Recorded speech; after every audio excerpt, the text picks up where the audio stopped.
خب تو یکی از زیارت‌های حضرت سیدالشهدا علیه السلام که زیارت معروفی هم هست، تو مفاتیح همه عزیزان مراجعه کردن دیدن، تو اون زیارت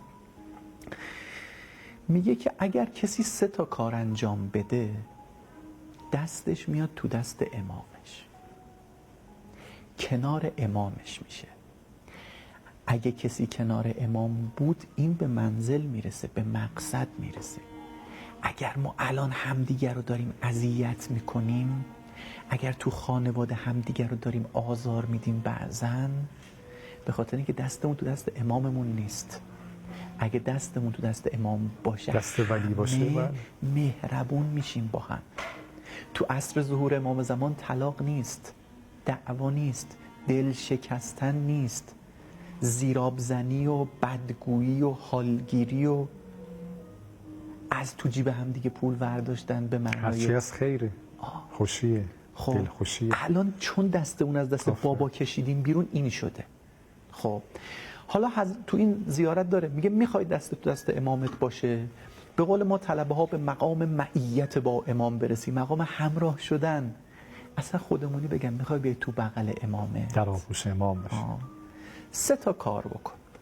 1 اکرمنی به معرفتکم، نسبت به امامت با معرفت باش. همینی که الان عرض کردیم، من بدونم اختیارم دست اوست، هر چی او گفت بگم چشم. این 1.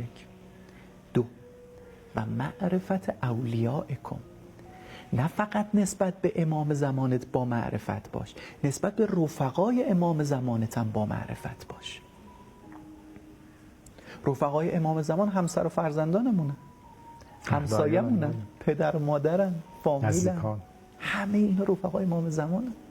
اینا که تو این جشن 10 کیلومتری تو تهران و تو همه شهرهای ایران، اینا همه امیرالمومنین رو دوست دارن، همه علی رو دوست دارن. اصلا میخوام دعوت کنم هر کسی که ذره ای سر سوزنی محبت علی ابن ابی طالب تو دلش هست، روز قدری محبت رو داد بزنه. باشه با هر فکری که دارید. اینجا میشه محور وحدتمون دیگه. مگه نمیگیم علی ابن ابی طالب رو دوست داریم؟ داد بزنیم اهل عالم ما علی ابن ابی طالب رو دوست داریم. خب حالا وقتی اینا همه علی ابن ابی طالب رو دوست دارن، من باید نسبت به اینا با معرفت باشم. اکرمنی به معرفتکم و معرفت اولیائکم، نسبت به رفقاتونم با معرفت باشم. و رزقن البراءة من اعدائکم، با دشمن علی ابن ابی طالب دشمن باشم. امروز صهیونیست دشمن علی ابن ابی طالب است، تولا و تبرع، دشمن علی ابن ابی طالب است. نمیتونم این صهیونیست های قاصب کودک کش ظالم بیرحم شقی رو سکوت بکنم، دوستشون داشته باشم، باشون رابطه داشته باشم، یا اصلا فرهنگ و اخلاقم اخلاق اونا بشه. میگه اگر این 3 تا رو داشته باشی چه اتفاقی میفته؟ ایجعلنی معکم فی الدنیا و الاخره، همین دنیا و آخرت کنار امام زمانتی.